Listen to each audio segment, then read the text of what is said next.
अनीता आजाद। धन्यवाद अध्यक्ष जी, जो आपने मुझे राष्ट्रपति के अभिभाषण पर बोलने का मौका दिया।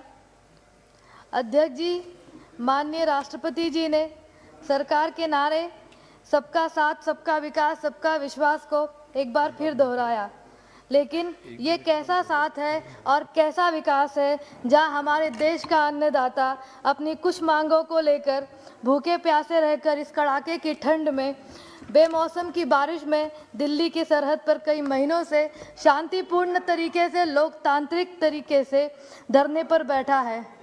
सरकार को चाहिए था कि उनको विश्वास में लेकर, उनको संतुष्ट करके अपने लाए गए तीनों कृषि कानून को वापस लेकर उसमें संशोधन करके फिर से सदन में प्रेषित करते और फिर उसको लागू करते।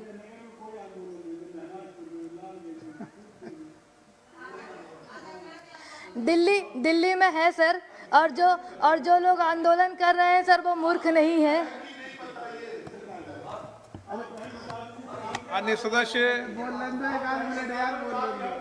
सर, मैं आपसे बहस नहीं करना चाहती, मुझे 2 मिनट का समय मिला है, मैं सर से बात करना चाह रही हूँ। लेकिन सरकार ने ऐसा नहीं किया, उल्टे सरकार अपने अहंकार और हठ धर्मिता के कारण उनके साथ दुश्मनों जैसा व्यवहार किया। सड़क पर बड़ी बड़ी कीलों और कटीलों तारों द्वारा उनके रास्तों को बंद करा दिए गए। इतना ही नहीं, उनका खाना, पानी तथा शौचालय तक भी बंद करा दिए गए। उन्हें देशद्रोही, खालिस्तानी कहकर बुलाया गया। शायद सरकार को यह मालूम नहीं कि जिन किसानों को वह देशद्रोही और खालिस्तानी कहकर पुकार रहे हैं, वह उन्हीं किसानों के बच्चे देश की समस्त सीमाओं पर खड़े होकर प्रहरी का कार्य करते हैं और आए दिन दुश्मन देश के हमले में शहीद होकर तिरंगे में लिपटकर अपने घर वापस आते हैं। इन परिस्थितियों में भी देश का किसान कभी देशद्रोही नहीं हो सकता। बहुत ही खेद के साथ कहना पड़ रहा है कि महामहिम राष्ट्रपति जी ने अपने अभिभाषण में सीमा पर शहीद होने वाले अधिकांशतः किसानों के लालों के बारे में कोई विचार व्यक्त नहीं किया है। हमारा देश कृषि प्रधान देश है और इस कृषि आधारित उद्योगों और उपक्रमों के माध्यम से हमारी जीडीपी का स्तर हमेशा उच्च बनाया रहता है। वर्तमान में जो किसानों की हालत की गई है, वह आज़ादी के बीते पिछले 70 सालों में आज तक नहीं हुई है। महोदय, इस वैश्विक महामारी में जहां हमारे वैज्ञानिकों ने कोरोना वैक्सीन की संजीवनी हम लोगों को दी है, मैं उसके लिए सरकार को धन्यवाद करती हूं। लेकिन इस वैश्विक कोरोना महामारी में लाखों श्रमिक पैदल चलकर अपने घरों को आने को मजबूर हुए। उन्होंने अपनी नौकरियां गंवाई। आज देश में बेरोजगारी और महंगाई का आलम चरम पर है। सिर्फ गरीब लोगों को नहीं, अपितु मध्यम वर्गीय लोगों की भी, लाखों लोगों की नौकरियां और रोजगार समाप्त हो गए।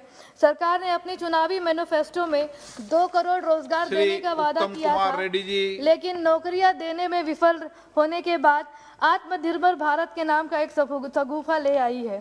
महोदय, राष्ट्रपति जी ने अपने अभिभाषण में बेरोजगारी दूर करने के लिए कोई ठोस पहल की कोई जानकारी नहीं दी है, सिवाय आत्मनिर्भर भारत के नाम की योजना को बढ़ावा देने के बारे में। महोदय, ऐसा नहीं है कि हमारे आप शुरू करना चाहते हैं।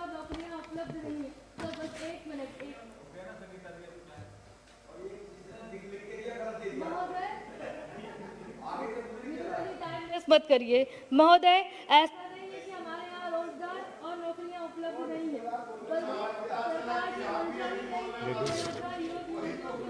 रेड्डी साहब, हमारी पार्टी बहन कुमारी मायावती जी ने अपने उत्तर प्रदेश के शासनकाल में बैकलॉग लाकर स्पीकर सर का काम किया था।